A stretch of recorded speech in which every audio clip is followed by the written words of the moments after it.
ქვა ქვაზე არ დარჩენილა. ეს გამოთქმა ზედმიწევნით ზუსტად გადმოსცემს სურათს, რომელიც ზღუდერის წმინდა გიორგის ეკლესიის მოსანახულებლად მისულ თამთა დოლიძეს დახვდა. ჩუბინაშვილის ცენტრის თანამშრომელმა შემთხვევით აღმოაჩინა, რომ შუა საუკუნეების ტაძარი აღარ არსებობს. საზოგადოებამაც და სპეციალისტებმაც მისი Facebook პოსტიდან შეიტყო, რომ კულტურის ძეგლი დანგრეულია. იქ სადაც ახლა ბლოკები არის და დასხმული არის ცემენტის დაახლოებით 20-30 სანტიმეტრიანი ერთიანი რაღაცა პლატფორმა, ცოკოლი და მასზე ამოყვანილი არის ბლოკის კედლები. იმ ადგილას იდგა ქართული კულტურისთვის ერთ-ერთი გამორჩეული და მნიშვნელოვანი ძეგლი. ის ცხადი არ იყო იმ მასშტაბისა და იმ მნიშვნელობისა, როგორც არის დიდი კათედრალები, რაც საზოგადოებამ კარგად იცის, ოღონდ სამეცნიერო თვალსაზრისითაც და ქვეყნის კულტურული მემკვიდრეობისა და სულიერი მემკვიდრეობის თვალსაზრისით ეს იყო განუზომლოდ მნიშვნელოვანი ძეგლი. ხა რა იდგა იქ? ზღუდერის სამონასტრო კომპლექსი 3 ძირითადი ნაწილისგან შედგებოდა. გალავანი, მცირე ზომის ეკლესია, რომელიც კომუნისტების ეპოქაში ისე შელახეს, რომ კულტურული ღირებულება სრულად დაკარგა და მესამე, ადრეულ შუა საუკუნეების სამნავიანი ბაზილიკა, რომელიც სულ ცოტა ხნის წინ ამ ბლოკების ადგილზე იდგა. მეცნიერება ქართულ ხუროთმოძღვრებას 4 ძირითად პერიოდად ყოფს. ზღუდერის წმინდა გიორგის ეკლესია ამ 4-დან 3-ს საკუთარ თავში ატარებდა. მე-6-მე-7 საუკუნეში აშენებული ძეგლი მე-10 საუკუნეში სამეკლესიიან ბაზილიკად გადაკეთდა, ოღონდ სათუთად, ცოდნით, სიყვარულით, ოსტატურად. აი ეს თაღების ნაწილი არის მე-10 საუკუნის. აი ეს სვეტები არის მე-7 საუკუნის და როგორ აქვს ჩართული, როგორ აქვს მორგებული მე-10 საუკუნის ოსტატს, როგორ შეინარჩუნა ყველაფერი, არ დაკარგა არც ერთი დეტალი. მე-10 საუკუნის ოსტატი რომ მოვიდა, იმდენად ეცადა, რომ ძველი ფენა შეენარჩუნებინა, არ დაეკარგა არც ერთი მნიშვნელოვანი დეტალი და რაც მთავარია, წმინდათა წმინდა, საკურთხეველი არ დაკარგა. შეინარჩუნა მე-6-მე-7 საუკუნეების საკურთხეველი, ნავების გამყოფი ბურჯები, ჯვრული ბურჯები და მასში მოახერხა ისე ჩაეშენებინა სამეკლესიანი ბაზილიკა ტიპოლოგიურად ისე შეცვალა, რომ არსებითად ძველი ნაწილები არ დაკარგა.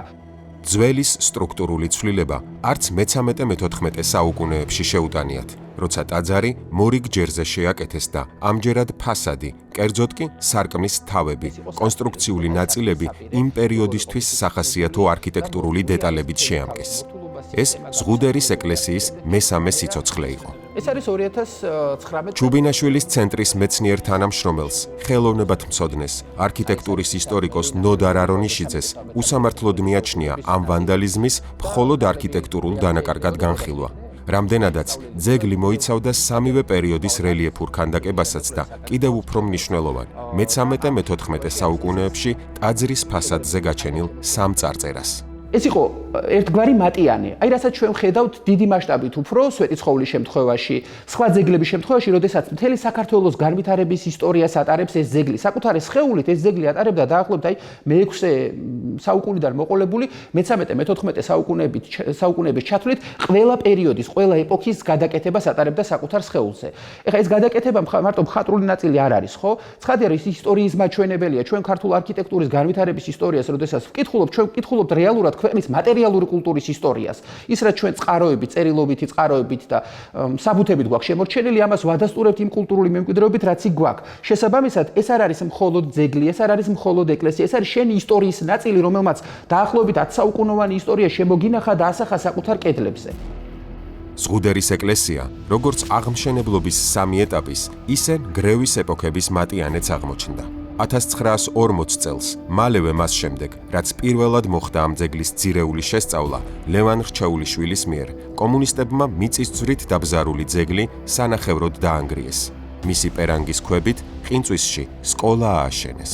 39-ში ჯერ კიდევ ქვები რომზე დააქვს და აი უკვე რაღაცა საბჭოთა ვანდალიზმის შედეგი, როდესაც შემოაცალეს ეს ქვები და უკვე გაშიშვლებული ცარიელი დუღაბი არის დარჩენილი.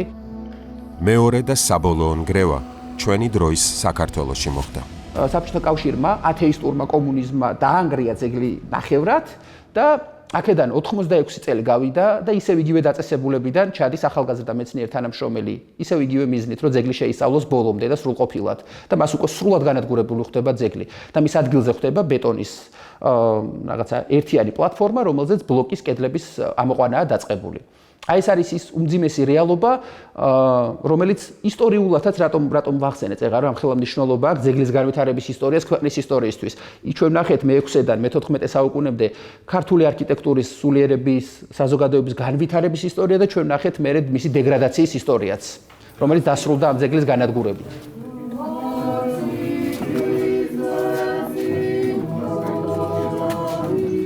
ძეგლის განადგურებაზე პასუხისმგებელი რუის ურბნისის ეპარქიაა. ეპარქიის ლიდერისგან რაიმე განმარტებების მიღების იმედით სოფელ ჭანდრებში ჩავედით. მეუფე იობი ჩინებულის წმინდა გიორგის ტაძრის სადღესასწაულო წირვას აღავლენდა. მრევლი უკვე ტრაპეზისთვის ემზადებოდა.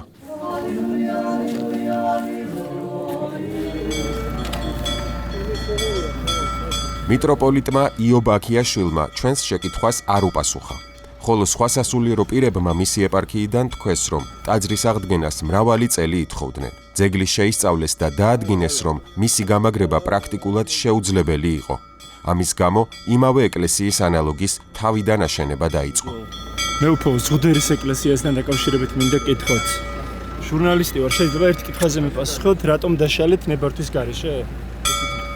მეუფეო. შეიძლება ერთი წამთხე ნუ მართმე უკვე.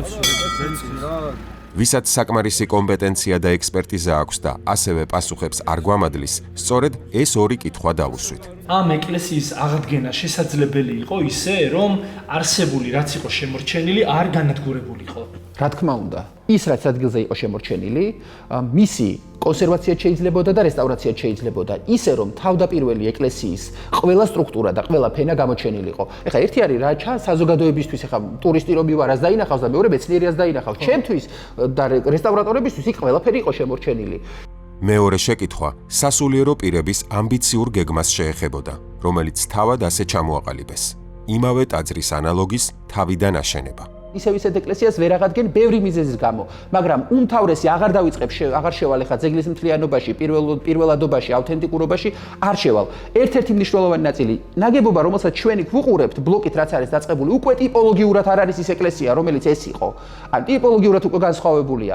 სხვას რომ თავი დავანებოთ, რომ ეს იქნება ყველაფერი მულაჟი იქნება სინამდვილეში, რაც არ უნდა გააკეთონ, ეს ვერ იქნება ერთ-ერთ შემთხვევაში ძეგლი, უკვე ტიპოლოგიურად აღარ არის იმ ნაგებობას, რაც ახლა დგას, რის მშენებლობაც აქვს მათ დაწყებული, ეს განსხვავდება, უკვე განსხვავდება საფუძველშივე და საძირკველშივე განსხვავდება იმ ნაგებობისგან. მიმდინარე სამუშაოები არის უნებართვო, ამ სამუშაოების თაობაზე სააგენტოს მიერ არ ყოფილა გაცემული შესაბამისი ნებართვა.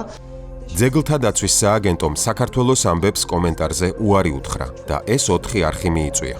საზოგადოებრივი მაუწყებელი, პოზიტივი, იმედი და რუსთავი 2. ამიტომ შეკითხვაც არავინ დასვა. თუ სააგენტომ მთელი წელიწადი იცოდა ძეგლის განადგურების შესახებ, რატომ არ იმოქმედა? ძეგლის დაზიანება ან განადგურება სისხლის სამართლის დანაშაულია, რაც 2 წლამდე თავისუფლების აღკვეთას ითვალისწინებს. 1 წლის წინ რომ ნახეს. თავარი მოახდინეს რამე რეაგირება და დაიწყო ან გამოძიება, ან გამორკვევა იმისა, რა მოხდა და ვინ გააკეთა და პასუხისმგებლობის საკითხის დასმა დაიწყო. ცხადია რომ არა. 1 წლის განმავლობაში არც მათ განცხადებაში ჩანს ეს და ჩვენ ხედავთ კიდევ თუ 1 წლის განმავლობაში არაფერი მომხდარა, პასუხისმგებლობის საკითხი არ დამდგარა. მეორე, მონიტორინგის სამსახურმა, როდესაც იცოდა რომ იქ ეს ფაქტი დასწოდა და დადასტურდა, პერმანენტულად რატო არ აკეთებდნენ მონიტორინგს, რატო არ ჩადიოდნენ? მათ ხო იცოდნენ რომ ეს მოხდა უკვე და დაიწყო. რატომ არ ჩადიოდნენ და არ ამოწმებდნენ იქ რა მოხდებოდა? და მესამე, იქ დამთავრდა ყველაფერი რომ ძეგლი განადგურდა? მისი მნიშვნელოვანი ნაწილები რომელიც ჩვენ ვახსენეთ, წარწერიანი ქვები, რელიეფური კომპოზიციები და ცალკეული რელიეფური გამოსახულებები, ეს ხომ კულტურული მემკვიდრეობის ნაწილი იყო, დანგრეული, მაგრამ იმ ქვებზე ხო შემორჩენილი იყო. ამის დაცვაზე პასუხისმგებლობა ვის ჰქონდა? გავიგეთ რომ ავთენტური ძეგლი დაინგრა, მისი ერთიანობა აღარ არსებობს და ნანგრევები ყრია ქვაყნილის სახით იქ არის წარმოდგენილი, ხო? მას დაცვა არ ჭირდებოდა? ან ეს ვის პასუხისმგებლობა იყო? ან დაინგრა და დანარჩენი მთელი ეს მემკვიდრეობა ეყაროს ესე? ზღუდერის წმინდა გიორგის ეკლესია მესამე ძეგლია, რომელიც ქართული ოცნების ხელისუფლების პირობებში სრულიად განადგურდა.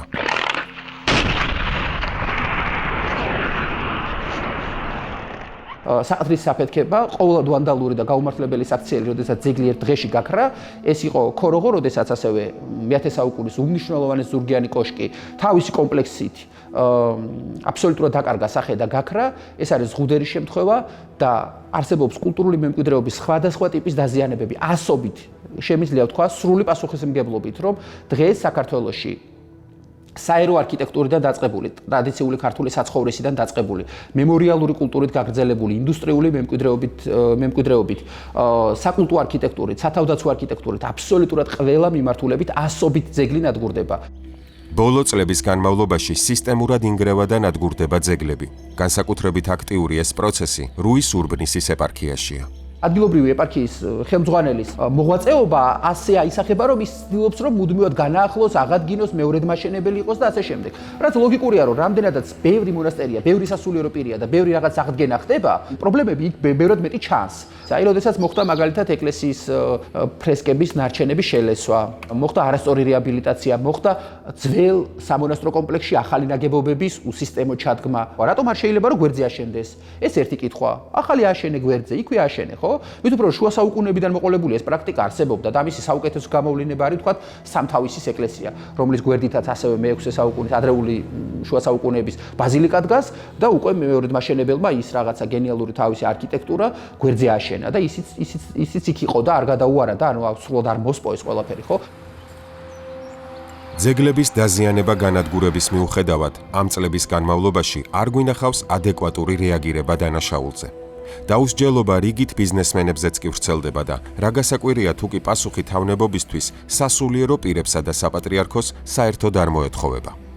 კულტურული მემკვიდრეობის ზოგადი მდგომარეობა მიუთითებს, რომ ქვეყანა თავის საგანძურს ვერ იცავს და ეს სისტემური პრობლემაა. არ არის საშიშია ევროპული მაგალითები, პირიქით, კარგია ეს მაგალითები, ბევრ კარგ რამეს გვაჩვენებს. შევხედოთ როგორ მუშაობს ზეგთადაცვითი სისტემები. და ნუ რავი, შედეგი ის არის, რომ საბჭოთა კავშირში ბევრად უკეთესი ზეგთადაცვითი სისტემა ჰქონდა, ვიდრე 30 წელია დამოუკიდებელი სახელმწიფო ხარ და ზეგთადაცვის სისტემა ვერ შეინარჩუნე და ელემენტარული პასუხისმგებლობა ვერ დააყენე, ვერავისი რომ კულტურული მემკვიდრეობის ძეგლის განადგურება არ იყოს ასე წახალისებული. ეს ხო წახალისება, ეს ხო ირიბი წახალისება, როდესაც შენ არავის არასოდეს არ სჭი პასუხისმგებელი არავინ არ არის. ზღუდერის წმინდა გიორგის ეკლესიის დაცვა კანონის თანახმად ევალებოდა სახელმწიფოს, რომელიც საქმის კურსში იყო და არაფერი იღონა. ძეგლის მფლობელი კი იყო საქართველოს ეკლესია, რომელიც მომხდარის კომენტირებას საჭიროდ საერთოდ არ მიიჩნევს და სავარაუდოა, რომ პრობლემადაც არ აღიარებს. მეტი პრობლემა არა გაქვს საქართველოში?